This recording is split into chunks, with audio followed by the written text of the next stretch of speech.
Perfect. We've got our people that all fit on one screen so far. That's awesome. I am Bethany Steinken. I am the director of the Stevens Youth Center in White Sulphur Springs, Montana. I also run, no, I don't. I am also a program support coordinator for the Montana Afterschool Alliance. And I will be telling you all a little bit more about both of those organizations as we progress through our little get together today. And I would just love if you could share your name and where you're from, what organization you're with in the chat box, just so I can kind of get an idea for who all is here with me today. I would love to see all of your names, and as you're able, all of your faces too. I am going to share my screen. Oh, Margie's here. Yay. Hi, Margie. I saw a couple of familiar names on our list this morning during the opening session, which was amazing. I'm really glad that we were able to track Ranger Johnson down and get back on track. That was awesome. Okay, so I am going to go ahead and share my screen. Maybe, there we go. So this is a picture of my building, of the Stevens Youth Center, and those are some of the kiddos that I have worked with over the years. In the interest of full disclosure, these pictures are a little bit older. They were ones that I had easily available. So for example, this little gal here, these are, my program works with elementary students, and she is now a junior and is on staff with me at the youth center, taking her ACT test today, big day. And so these pictures are a little bit dated, but they still hold true to what we're doing at the youth center, what we have been doing for a number of years at the youth center in White Sulphur Springs. I don't know if I said that part yet. Thank you.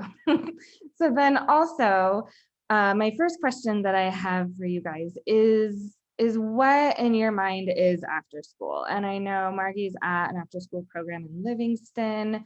So I know she's got a pretty good idea, but because we are a smaller group too, go ahead and feel free to unmute and give us an idea what you think after school might be. Or if you want to, if you're more comfortable, go ahead and put it in the chat box, which I'm going to open so I can see. Hey, I'm Margie with Links for Learning.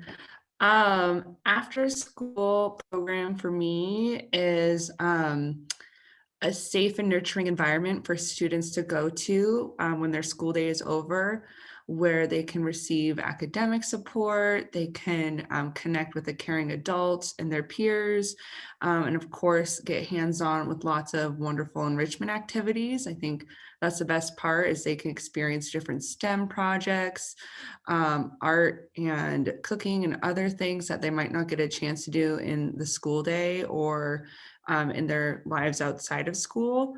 And I think the fact that they have another caring adult in their life is really helpful too for students who might not always have that. And also a fun place. I think after school can be a really fun place. Thanks. Absolutely, thank you. And Naomi had a great question in the chat as far as, does after school just mean after hours? That's a really great question. We typically use after school as sort of a catch-all term. Another term is out of school time, or OST. So out of school could be take place either after school, it could take place during the summer. Sometimes there's before school programs. You might have breakfast programs with homework help, that sort of thing. And some programs run on the weekends as well. So we still kind of use after school as the catch-all, but out of school time or OST is a more accurate, literal description. Anytime school is not in session. Extended day for school-age kids to offer play, academic support, and enrichment. Thank you, Jennifer. After school programs to me means engaging in curiosity, unstructured learning, supports students' interest. Awesome, thanks, Kelly. Yeah, it sounds like we've got a pretty good grasp on what after school can mean. Does anybody have any other thoughts to add to that?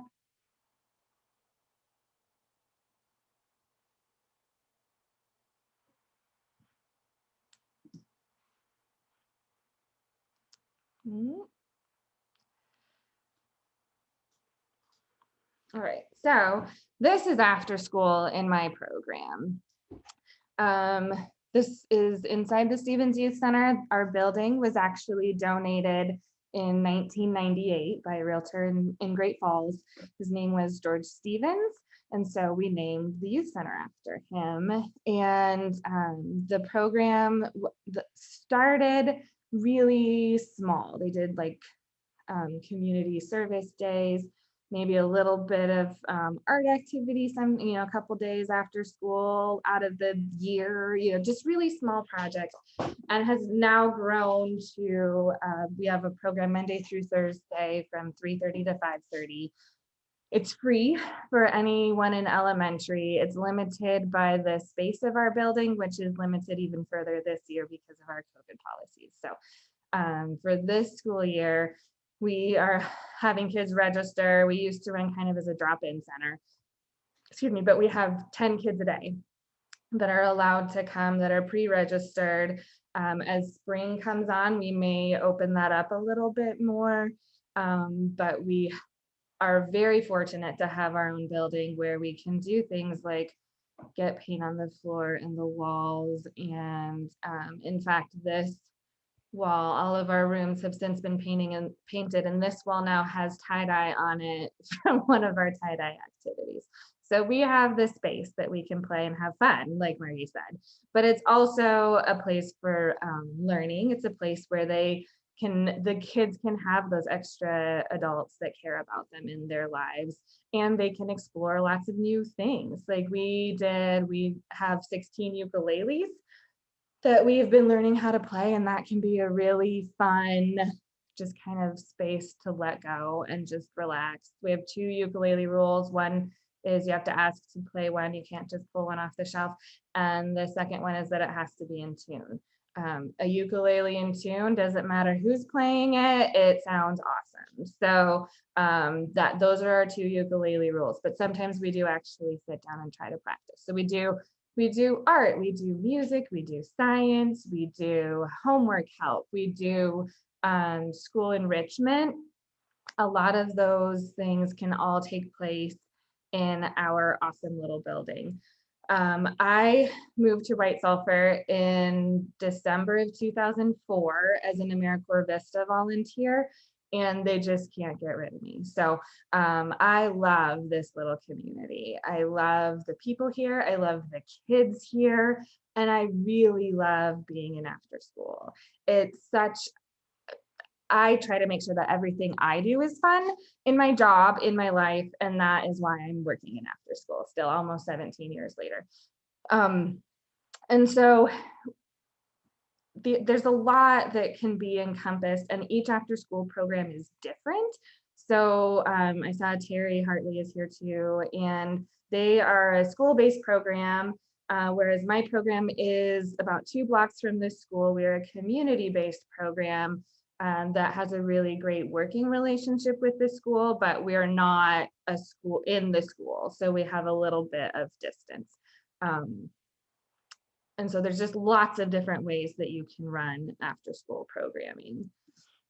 For some reason, my little spacebar doesn't want to work, but this is also after school. This are some of the activities that we were able to do. We have a garden in our backyard, and that is something that's been our biggest outdoor playground. Because we're not a school program, we don't have access to transportation. We don't have buses. We don't even have 15 passenger vans. So most of what we do has to be really centered right around where we can walk, which there are lots of cool places, even in Little White Sulphur, where we can go and do some exploring. But the biggest one that we use most often is our garden.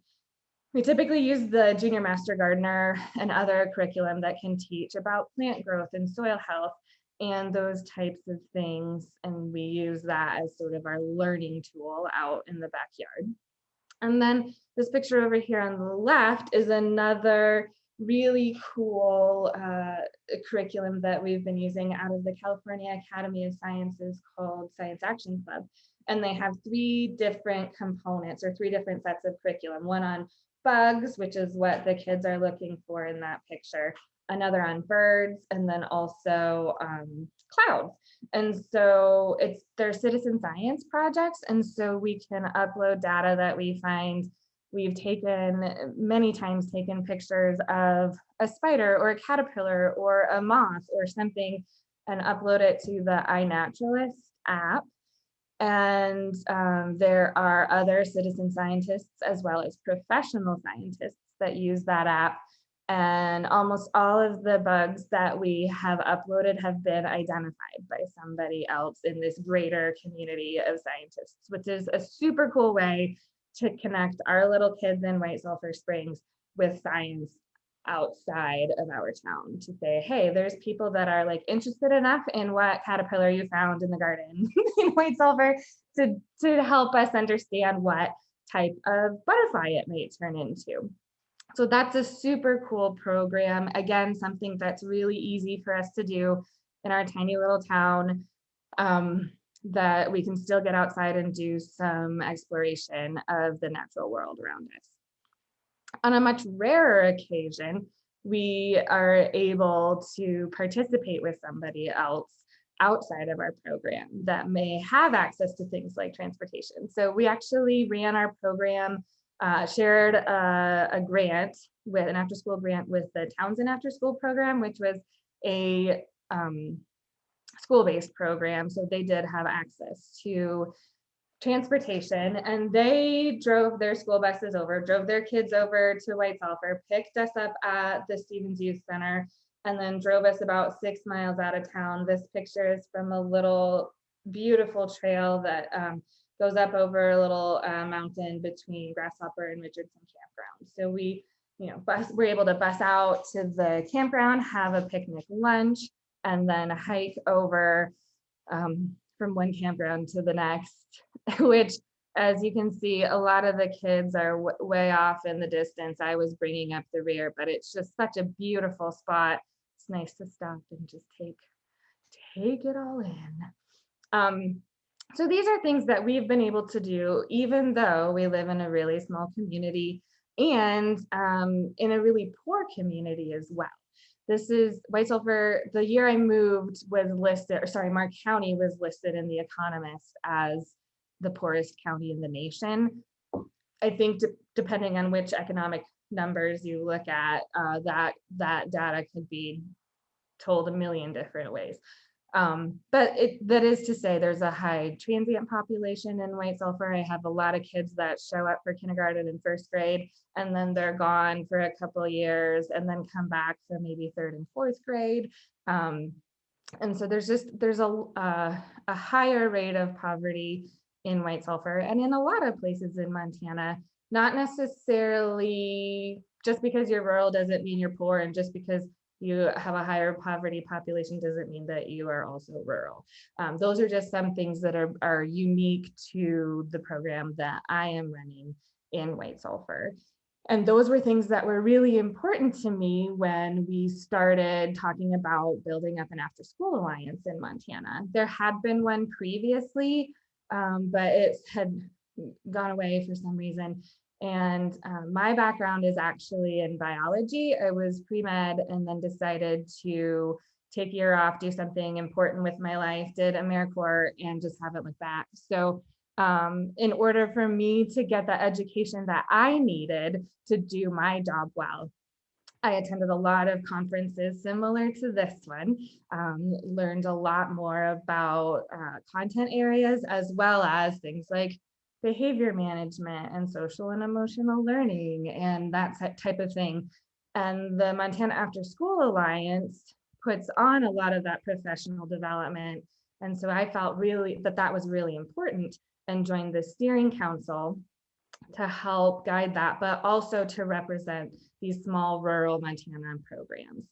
And that has actually led into now my other job. Now I'm the one that is working at the After School Alliance. I develop a lot of our professional development as well. And so it's just such a cool circle to see where I started, why it felt so important, and that now I can be there with actually on staff and helping make those things happen that were so important to me just when I was by myself in White Sulphur running a little after school program. So one of the projects that we have done at the Montana After School Alliance is called Small Town STEM. We're still kind of working on it. It got a little derailed, as many things did with COVID. Excuse me. This is a project that we did in partnership with Montana State University Science and Math Resource Center through their EPSCoR grant. And we piloted the program with various out of school time programs in Eastern Montana. And so to participate, you had the population of the community that the program was in had to be 2,500 or fewer. And we met once in November of 2019 in Hardin. And of course, as things also go in Montana, the one day we were able to get together, the weather was horrible. And so like half the people couldn't come. And this was pre-COVID, so we didn't easily know how to do things like have a virtual meeting for the rest of the people to be able to join us. We could do that now. But we met in Hardin, and it was a really diverse group. There were representatives from 4-H and Extension. There were representatives from school-based projects or after school programs. There were representatives from Colstrip Parks and Rec was there. Huntley Project was there. Hardin was there. So it was just this really neat group of people that were focused on doing STEM in rural Montana. And just one little caveat, excuse me. I know that STEM is not environmental education exclusively. Like these two things are not, I'm not trying to use them interchangeably necessarily, but this is information and data that I have based around STEM, which I think environmental education fits into STEM really well. And so I just wanted to share some of this information with you guys on the sort of landscape of rural STEM programming. So we talked about what kinds of current activities through STEM these programs were doing. We talked about what resources they had and were able to access. And then we also talked about barriers to providing that programming and what assets you might have. Like being in a small community also lends itself to a lot of benefits. So these are some of the STEM activities that they were all doing. And as we go through kind of these different lists of things, I would love if you can just look through and see where are places that you can see environmental ed, getting outdoors, after school in the summer will fit into some of these things that they're already doing, but then also what could your program add to these activities, something that maybe they weren't even thinking about doing. So, you know, soils and gardening, that's something that I said I do in my program in White Sulphur. As you can see, between the rumen digestive tract and animal quality assurance, we did have a strong 4-H and the Make It With Wool. We had a strong 4-H representation at our meeting. Is there anything, I'm just going to stop for a minute because I'm a little bit sick of listening to myself talk, but is there anything that you can see here where you can see, first of all, that your program, what you do, maybe would fit in well with some of these activities? To put my chat back where I can see it, plant growth, totally. Oh, transcribing. That's okay. Well, it's okay with me that it's not transcribing. I'll try to speak normal words. I forgot that part. What's happening? Sorry, I didn't mean to confuse you, Bethany. The transcribing is automatic, so you don't have to do anything. I just forgot to turn it on. Hit the button.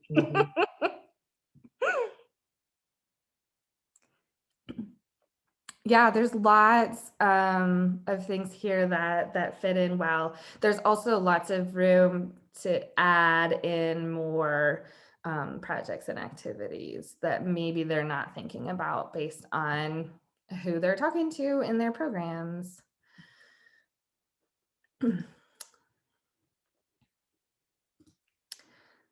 We also talked about barriers, which I think that's really easy to think of right off the top of your head, right? Like it's really easy to think about things that are stopping you from doing the things that you would like to do. Um, and there was, time constraints, and if we have enough space in our small buildings. The transportation piece came up again. That's really common. That's a common barrier no matter what part of Montana you live in, just because we are such a huge state. But also, like even if you are in Bozeman and don't have transportation, you can't get to the Montana Science Center. Like you can't get to some of those places without that piece. So some of these are really specific to rural communities, and I would say transportation is definitely one that's harder to overcome in rural communities, but it's also something that is everywhere in Montana. And one of the things that I thought was really interesting about these barriers that they had mentioned was fear. There's, especially around science and outdoor ed and some of those different environmental science. If you are somebody like, well, if you're somebody like me who didn't get a biology degree, if you're somebody without a science background and you come into after school and you're supposed to be the expert in all of these different fields, that's maybe how you feel, but that's not necessarily true. And there's a lot of great opportunities with both curriculum and training and resources of experts. And I know a lot of you guys, different programs around the state, have developed curriculum or virtual learning tools or that sort of thing that you can share with after school programs across the state that might help alleviate some of that fear that teachers may feel that they need to be the ones that are developing all of this and learning all of the things that they need to know about environmental education so that they can teach it. Yeah, we really want you to learn more, and there's great opportunities like the MEEA conference where you can learn more about it.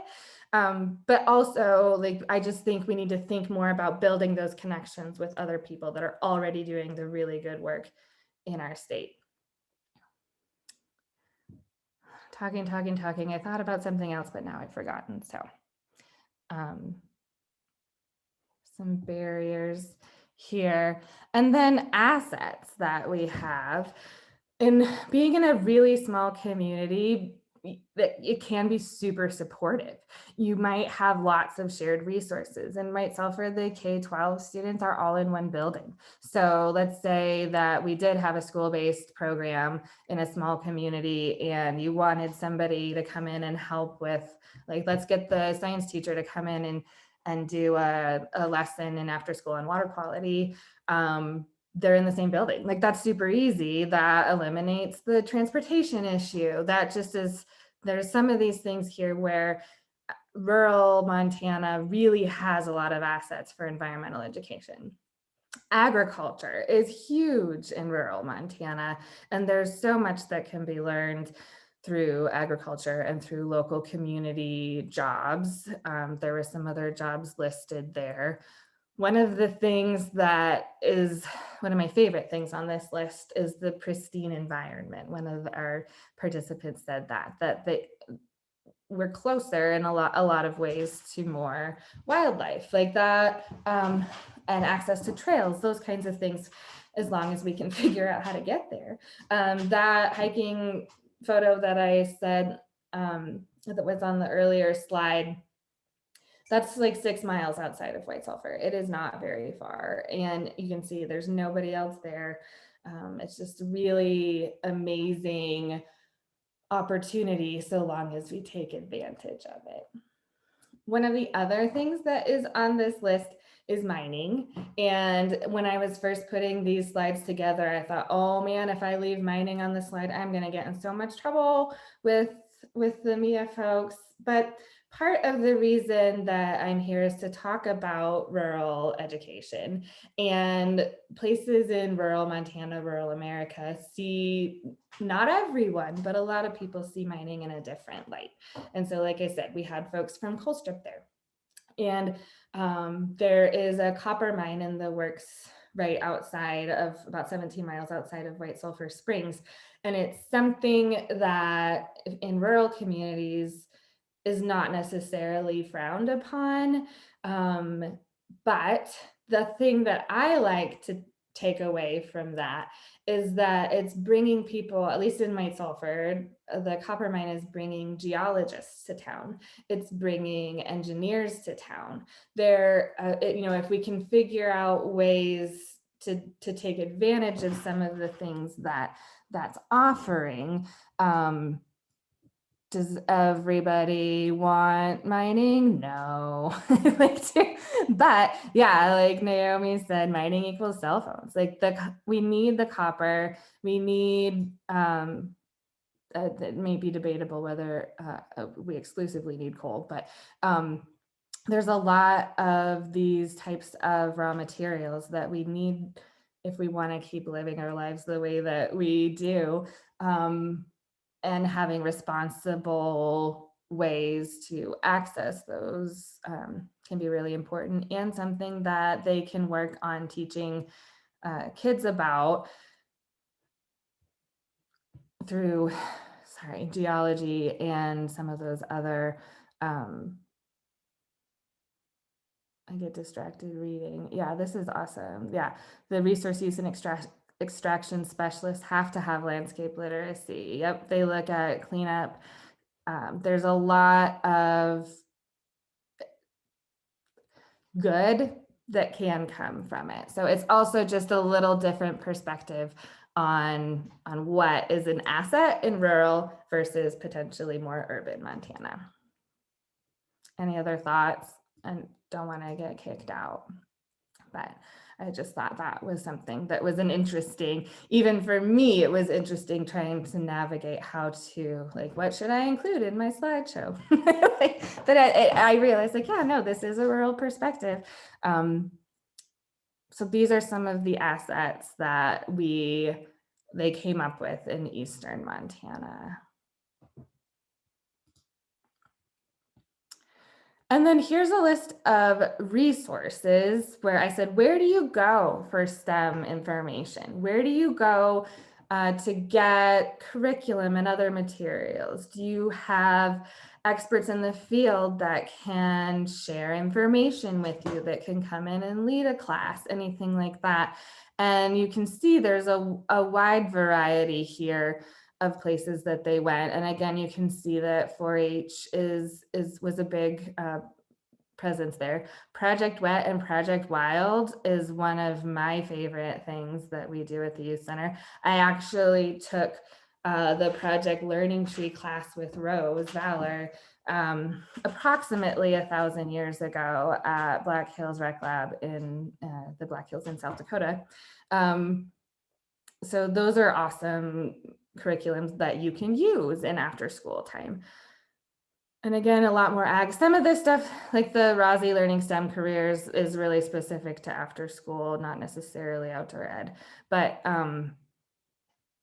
you can see there's a lot of different places that people are going. So then my question, and kind of what I wanted to talk about for the remainder of our time, is, do you see your name on that list, like your organization or projects that you're working on? And how, if you don't see it, how can we get that on the list? And I have some really good news, because we have a list. So the Montana After School Alliance has put together a STEM resource database, which includes a lot.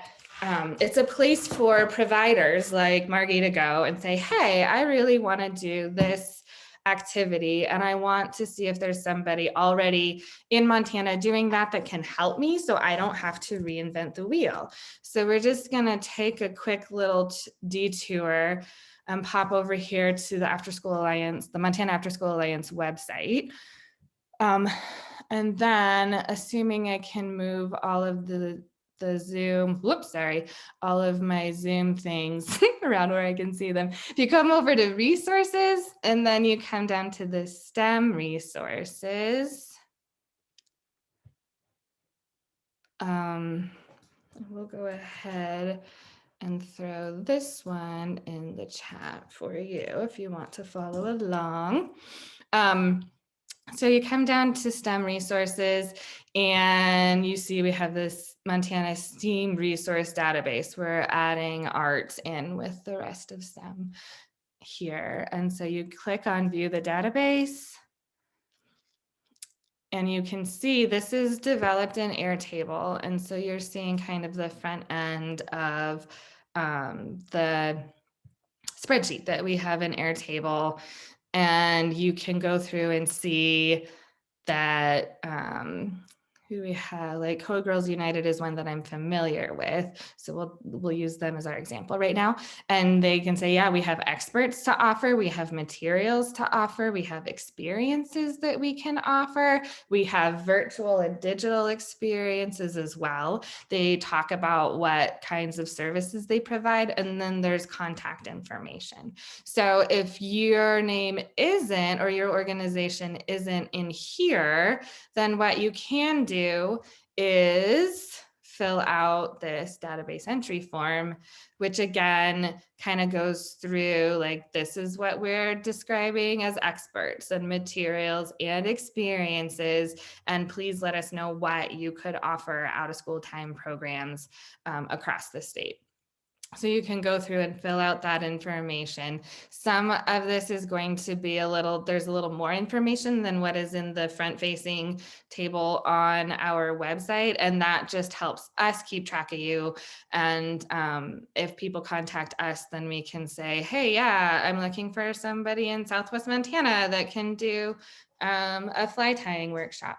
And we can maybe help connect people that way to their resources around the state. That's really what our job is with the After School Alliance, is being the connector and the supporter of after school and summer programming all across Montana. And then the flip side of that, if you as a environmental ed professional program are looking for somebody that you want to see if maybe there's an after school program in your area that you can work with, again, you can go to the resources and to the program database. And this is all information about after school programs in Montana that we can see in this funny tiny map. We'll make it bigger. And you can see lots of different programs where they are located. And then you can click on one and like, oh, look, there's the Stevens Youth Center in White Sulphur Springs.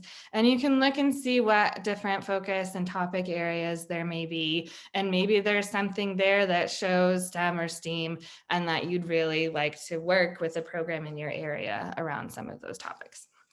So that is enough of me talking mostly. Does anybody have any thoughts on how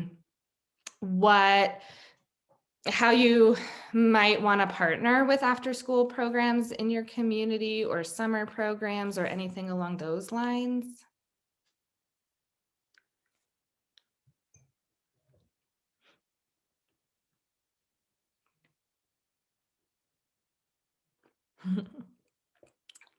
Thanks, Naomi, for commenting in the chat box.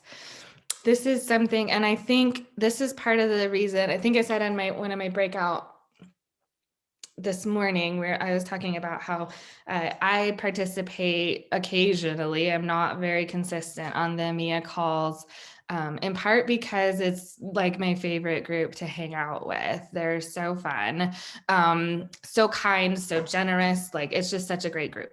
I'm really excited for this conference. But also part of the reason that we're participating as the Montana After School Alliance in the MEEA calls and in this conference is because we know you guys are doing a lot of great work. Different organizations that MEEA works with are doing awesome things that we would still consider after school or out of school time. I know like libraries don't necessarily consider their children's programming as after school.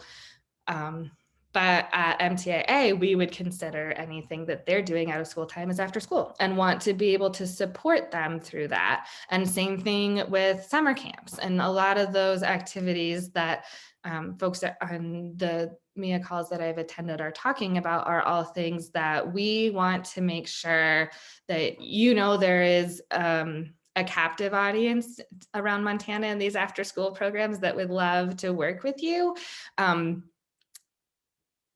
And vice versa. We want to be able to say, hey, if you're in the Missoula area, have you been to the Butterfly House? Like, have you done, do you know that Zoo Montana has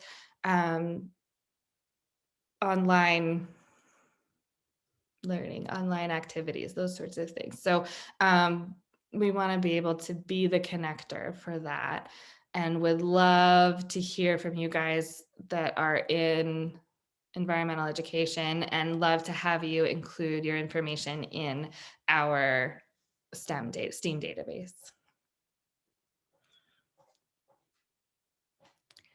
I don't know if maybe Margie or Terry want to speak to either things that you wish that you had or ways that you have connected with some other folks in environmental ed through the program in Livingston.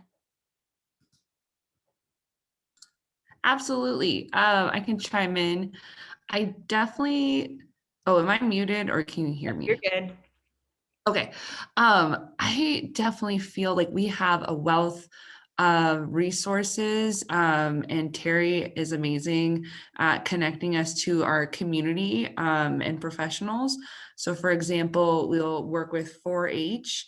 And for example, in the summer, they came out and outside, of course, they did a really wonderful compass activity. And talked about, some of them were firefighters and talked about the role they play. We also work with Farm to School, and that sort of brings in the gardening component. We visited their garden last summer, and the kids got to be a part of that process from seeds to harvesting them. And then I did put in the chat box, we do Project Wet, Project Learning Tree. We've been lucky enough to have Rose come and train us in our staff, which we always love when she comes and does that. It really brings their curriculum to life.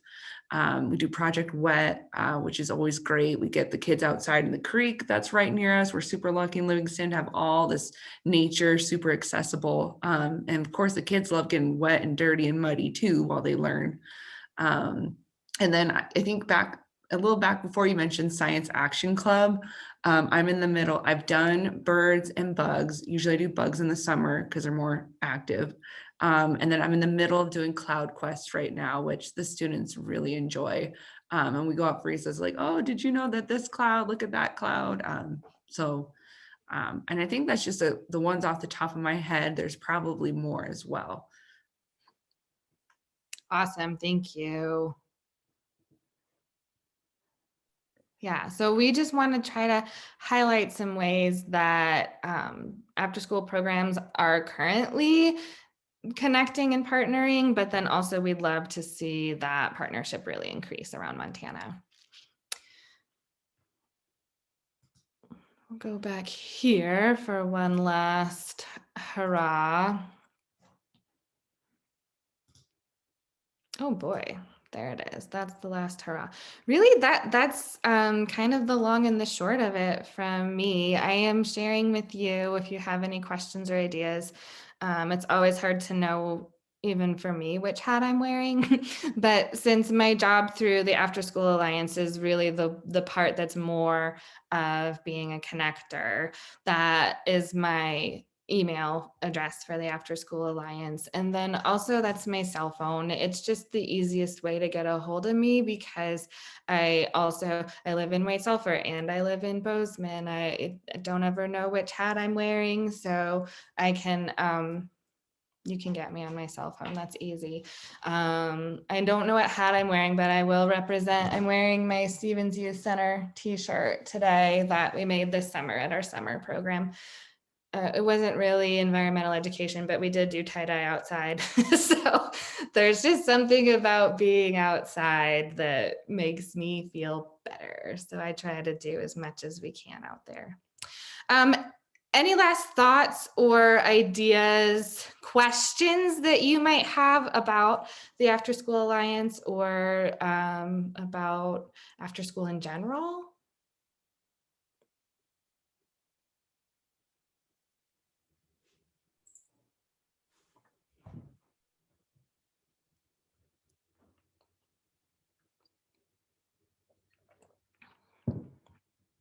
Or just a moment of silence? Bethany, one question I have, and I can always email you as well and connect outside of this, but do you have a contact with somebody who does programming in Yellowstone National Park? We are always a little anxious going down there in the summer with all the tourists, but we have access to transportation and maybe even in the fall doing something or in the spring.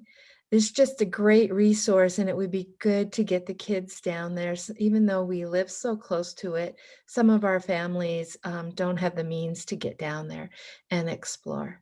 The other question I had is along the same lines. If you have a really strong contact or a reliable contact with somebody from MSU up in the ag department that we could come up to the university and do some tours during the summer. Mhm. And they shut down in May, and it's it's hard to get a hold of them. So it may not be a possibility, but that would be something that would be really great too, because we have access to transportation and definitely a lot more time in the summer to do those things than after school. For sure. Yeah. And I would even start, is Marianne still your 4-H agent in Park County? She is. I would maybe check with her and she could, but I can also look to see which contacts I have at in the ag department at MSU as well. But I can get on that. And then I know, oh, here we go. Michael shared some information about having a ranger meet your group at Yellowstone. And then there was, the gal that introduced Ranger Johnson this morning. Do they do programming, Naomi or Rose in Yellowstone? Yes, so that was Amanda Haggerty. I will get you her email and put it in the chat. I don't want to speak for her programming, but yes, she's in Gardner, and I think the answer is yes. Rose, correct me if I'm wrong, but I will put her email in the chat once. Yeah, and we Thank can you so much. Yeah, we can certainly do some outreach too and see if there's other programs that I can track down, and maybe even talking with, I'm not sure who's running the after school program in Gardner anymore, but that might also be a good person to contact just to see, like, what do you do? Who do you meet up with to get into the park? Those are the ideas off the top of my head. I don't have a specific name. That's where I'd start, but we'll keep working on it, Terry. I'll be in touch. Thanks. Mm-hmm.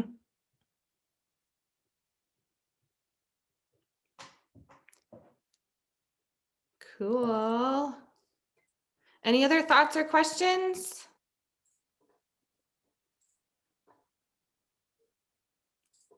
Got some of Amanda's information in the chat.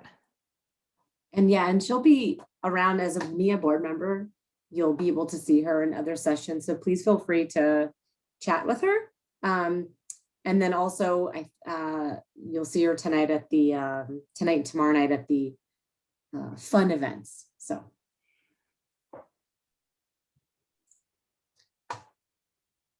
Cool. That's all I have. So if we need another bathroom break before lunch, or if anybody has any questions, go ahead and email or give me a call, and check out our website and keep doing the awesome work that you're doing.